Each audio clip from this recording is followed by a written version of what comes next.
사람은 누구나 행복한 삶을 꿈꿉니다. 그리고 행복에 대한 기준은 모두 다를 수 있는데요. 미국 일리노이 대학교에서 행복 분야의 권위자인 에드디너 교수의 지도를 받고 심리학 박사 학위를 취득 후 연세대학교 심리학과 교수로 재직 중인 서은국 교수가 쓴 행복의 기원이란 책에는 행복을 한마디로 정의했습니다. 행복은 거창한 것이 아니다. 사랑하는 사람과 함께 음식을 먹는 것, 그것이 바로 행복이다. 라고 했습니다. 그리고 법정 스님은 행복에 이르는 길 12가지에 대해 다음과 같이 말씀하셨습니다. 첫 번째, 더 이상 나눌 것이 없다고 생각될 때에도 나누라. 아무리 가난해도 마음이 있는 한 나눌 것은 있다. 그렇게 함으로써 내 자신이 더 풍요로워질 수 있다. 세속적인 계산법으로는 나눠 가질수록 잔고가 줄어들 것 같지만 출세관적인 입장에서는 나눌수록 더 풍요로워진다. 두 번째, 행복의 비결은 필요한 것을 얼마나 갖고 있는가가 아니라 불필요한 것에서 얼마나 자유로워져 있는가에 있다. 행복을 찾는 오묘한 방법은 내 안에 있다. 인간을 제한하는 소유물에 사로잡히면 소유의 비좁은 골방에 갇혀 정신의 문이 열리지 않는다. 작은 것과 적은 것에 만족할 줄 알아야 한다. 세 번째, 선택한 맑은 가난은 부보다 훨씬 값지고 고귀한 것이다. 이것은 소극적인 생활 태도가 아니라 지혜로운 삶의 선택이다. 무소유란 아무것도 갖지 않는 것이 아니라 불필요한 것을 갖지 않는다는 뜻이다. 무소유의 진정한 의미를 이해할 때 우리는 보다 홀가분한 삶을 이룰 수 있다.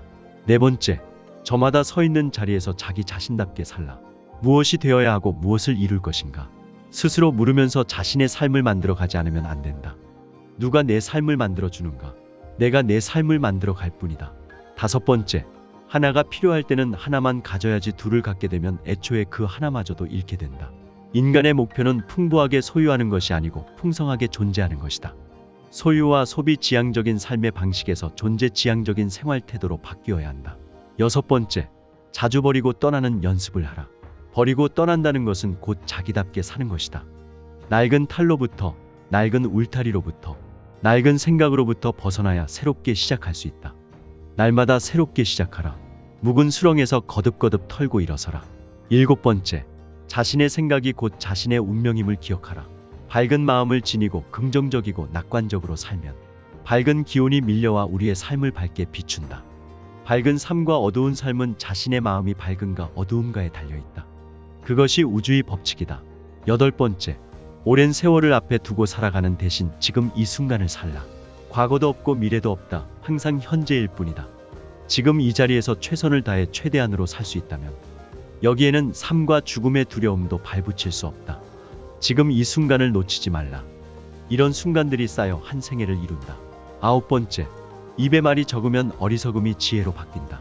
말의 의미가 안에서 여물도록 침묵의 여과기에서 걸러 받을 수 있어야 한다. 인간과 인간의 만남에서 말은 그렇게 중요하지 않다. 안으로 말이 여물도록 인내하지 못하기 때문에 밖으로 쏟아내고 마는 것이다. 열 번째, 살 때는 삶의 철저에 그 전부를 살아야 하고 죽을 때는 죽음의 철저에 그 전부가 죽어야 한다. 우리는 날마다 죽으면서 다시 태어나야 한다. 살 때는 삶의 전력을 기울여 뻐근하게 살아야 하고 일단 삶이 다하면 미련 없이 선뜻 버리고 떠나야 한다. 11번째, 삶의 장비를 최대한 간소하게 갖추라. 집, 식사, 옷차림을 단순하게 하라. 밖에서 오는 행복도 있지만 안에서 향기처럼 꽃향기처럼 피어나는 것이 진정한 행복이다. 문명의 이기에 의존하지 말고 때로는 밤에 텔레비전도 끄고 촛불이라도 한번 켜보라. 그러면 산중은 아니더라도 산중의 그윽함을 간접적으로라도 누릴 수 있다. 12번째, 자신이 누구이며 어디로 가고 있는지 늘 물으라.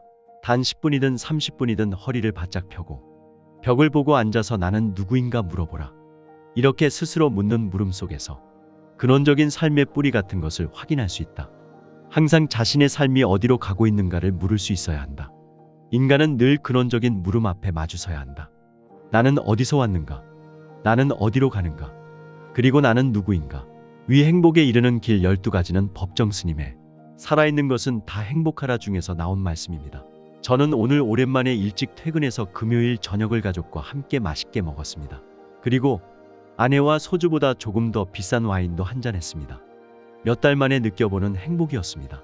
그동안 바쁘다고 또는 가족을 위한다는 핑계로 바쁘게만 보내왔던 시간을 돌이켜보게 되었습니다. 여러분은 혹시 잡힐 듯 잡히지 않는 행복을 쫓기 위해 눈앞에 작고 소중한 행복을 놓치고 있지는 않으신가요?